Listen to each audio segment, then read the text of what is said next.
Hello दोस्तों, सना Thakur.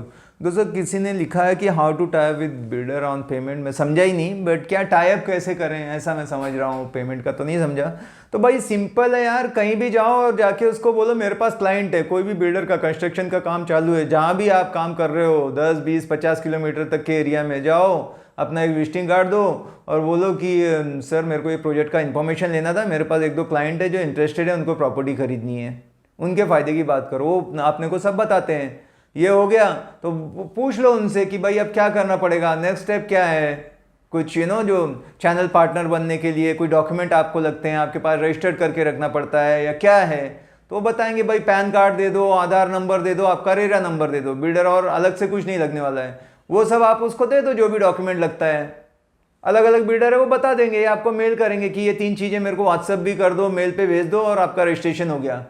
Registration करने से क्या है, उनके कुछ भी अपडेट है, कुछ है कि अगर सेकेंड फेज आ रहा है, प्राइजेस बढ़ गए, अभी कमीशन ये है, तो उनके ग्रुप बने रहते हैं। वो ग्रुप में आपको ऐड कर लेंगे, आपको सारी इन्फॉर्मेशन आती रहेगी। या आपको उसके अभी कैंपेन करना है, समझो लीड जनरेशन के लिए कुछ डिजिटल करना है, फेसबुक कैंपेन करना है, गूगल ऐड रन करना है, माइक्रोसाइट बनानी है, तो जो भी लगता है इनपुट, जो मटेरियल लगता है वो सब वो आपको भेज देता है, उनका जो भी एसएम रहता है कि भाई ये ले लो। ये बहुत जो बड़े बिल्डर हैं वो सीपी के लिए उनके पास अलग से ही रहता है, जो देखता है इन लोगों को अलग से हैंडल करता है, और जो डायरेक्ट वॉक इन कस्टमर या उनके लीड से आते हैं उनके लिए अलग रहता है। अभी जो आपका रहेगा मैनेजर, उसके साथ आप अच्छा एक कस्टम बना के रखो, उससे रिलेशन बना के रखो, पेमेंट वगैरह में इशू नहीं आएगा। तो 10 बिल्डर के साथ काम करने से अच्छा है कुछ एक सेगमेंट में एक जैसे ही 2-3 प्रोजेक्ट को एक एरिया के टारगेट करो, जो रेप्टेड है, जिसने कुछ बड़ा काम किया है। सबसे मेन जो ब्रोकरेज टाइम पे देता है अपने को। टाइम का क्या मतलब है, ब्रोकरेज कब मिलता है पहले ये समझ लो। बिल्डर का कैसे रहता है, आपने बुकिंग कर दिया, उसके बाद उसका एग्रीमेंट होता है, महीने में 2 महीने में जो भी है उनका डिसाइड होता है। एग्रीमेंट हो गया तो 10-20% पेमेंट ले लेते हैं। उनका पेमेंट एग्रीमेंट हो गया मतलब अब तो सौदा थ्रू है, अपना ब्रोकरेज उसने रिलीज कर देना चाहिए, ज़्यादा ज़्यादा 1 महीने में, 15 दिन में, बस वो सबसे सही है। ऐसा नहीं कि 6 महीने 1 साल लटका के रख रहे हैं। अभी बहुत सारे कंप्लेन होते हैं, मैंने बुकिंग दिया अभी मेरी पेमेंट नहीं मिल रही है। तो आप ऐसे अरे गहरे के साथ काम ही मत करो। वो जो चिल्ली मिल्ली के साथ मत, एक ब्रांड के साथ जाओ हमेशा। क्यों जाने का, जिसका एक तो गलत चीज है, वो अच्छा बिल्डर नहीं था, आपने अपने क्लाइंट का नाम खराब किया, आपको पेमेंट नहीं दे रहा, उसको भी देखना कितना तंग करेगा। तो जो भी बड़े बिल्डर है, जिसने कुछ बड़ा काम किया हुआ है, 10-20 साल से मार्केट में है, उनके साथ काम करो। छोटे कितना भी बोले मैं ये करूंगा वो करूंगा, लोग खड्डा नहीं खेते और ब्रोकर को दिखा देते हैं कि 4% ब्रोकरेज है हमारा, और ये ब्रोकर लोग कुछ नहीं, अपने फायदे के लिए दूसरे का 1 करोड़ डाल देंगे अपने 1 लाख के लिए। सबसे गलत बात, आपको ना बहुत बड़ा पाप लगेगा। आपने अपना फायदा देख के दूसरे का, बेचारे का करोड़ों डाल दिया यार, अपना 1% के लिए, तो वो कितना गलत है। बिल्कुल रिकमेंड मत करो जो आपको पसंद ही नहीं आ रहा है। तो पहले चेक कर लो, अगर वो मेरा ब्रोकरेज नहीं दे रहा तो काय का पोजीशन देगा, क्या करेगा वो आदमी। जो बोला है वो कुछ भी और ही दे देगा। वो पता लगा कि उसने जो एमिनिटी बताई थी वहां कार पार्किंग भेज दिया, ये बोला था उसके जगह कुछ और ही दे दिया, फिटिंग कौन सा बोला था और कुछ चाइनीज लगा दिया, सब जगह गड़बड़ होने वाला है। मत जाओ यार, कम कमाओ लेकिन यार ऐसा अच्छे दिमाग को, पीस ऑफ माइंड बहुत जरूरी है। तो वो ध्यान देने वाली बात है कि किसके साथ। और फिर उनके कैसे रहते हैं कि वो जो अच्छा है, देखो बिल्डर जिसको काम करना है आगे, जिसको एक प्रोजेक्ट लाके अभी बेच के मोकला होना है, वो तो नहीं देगा, कुछ भी कर जाएगा। बट जिसके और आने वाले हैं तो वो अपना नाम कभी खराब नहीं होने देगा, और वो ब्रोकर को बहुत इज्जत से और प्रॉपर टाइम पे कमीशन देगा। उसको मालूम है इनका इंपॉर्टेंस क्या है, क्योंकि यही लोग हैं जिनकी वजह से धंधा चलता है। आज के डेट में 70% जो बिजनेस है, 60 to 70% वो थ्रू ब्रोकर होते हैं, जो भी सौदे होते हैं। पहले ये लोग अपना खर्चा करते थे, अपनी टीम बनाते थे, लेकिन अभी उनको समझ में आ गया कि मार्केटिंग बहुत कॉस्टली होती जा रही है।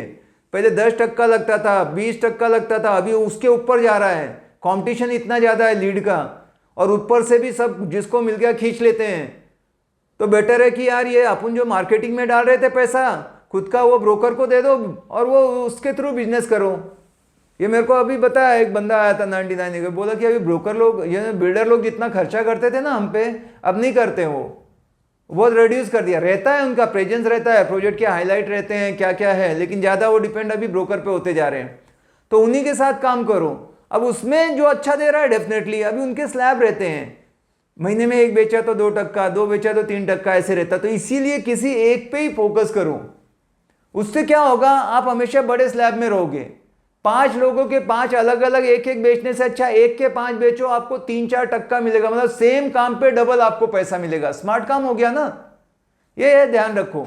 5 अलग अलग प्रोजेक्ट में एक एक बेचने से अच्छा एक प्रोजेक्ट में 5 बेचो, आपका कमीशन लेवल गारंटेड बोलता हूं 4% के ऊपर रहेगा। 3 से तो ऊपर, मतलब 2 के नीचे तो चालू ही नहीं होता। तब भी आप देखो ना, जहां पे 1 लाख था वहां पे कितना कमा रहे हो, 3% भी रहा 1.5 लाख कमाओगे। 1 लाख तो बहुत छोटी अमाउंट है, फिर भी पैसा कितना बढ़ रहा है।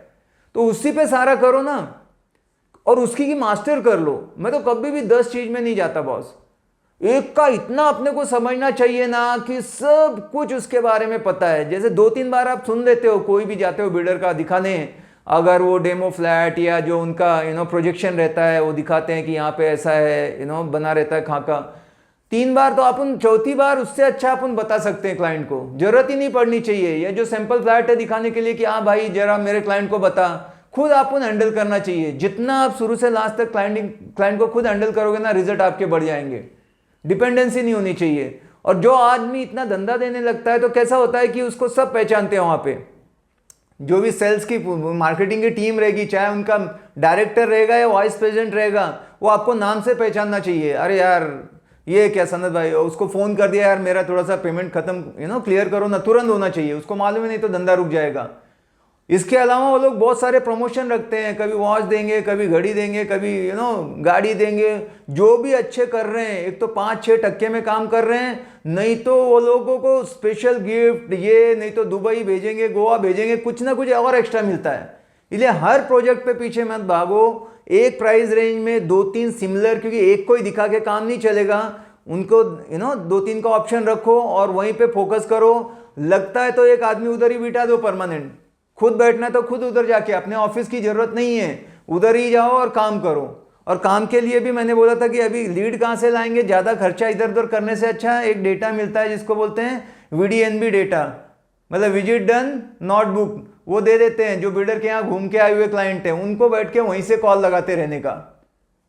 तो नॉर्मली आप जितना पैसा डालोगे उससे 1 लाख डालोगे ना तो कम से कम 10 टाइम कमाओगे, 10 लाख वहां से आराम से कमा लोगे।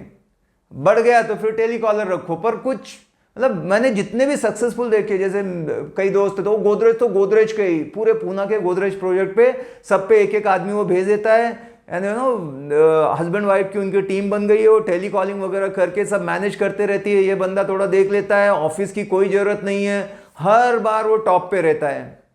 हर बार मतलब कि ये महीने में जो भी सेल हुआ तो उसको सब जानते हैं, कभी उसका पेमेंट डिले नहीं होता। और कई बार AOP करके साइन करते हैं कि साल में अगर मैंने 100 करोड़ का 200 करोड़ का धंधा दिया तो सीधा वो आपको 0.25 ऐसे बढ़ा के हर इतने करोड़ पे 6-7 टक्के में काम करते हैं। और वो उन्हीं की गाड़ी बदलती है, वही ऐश कर रहे हैं, वही बड़े लेवल पे काम कर रहे हैं।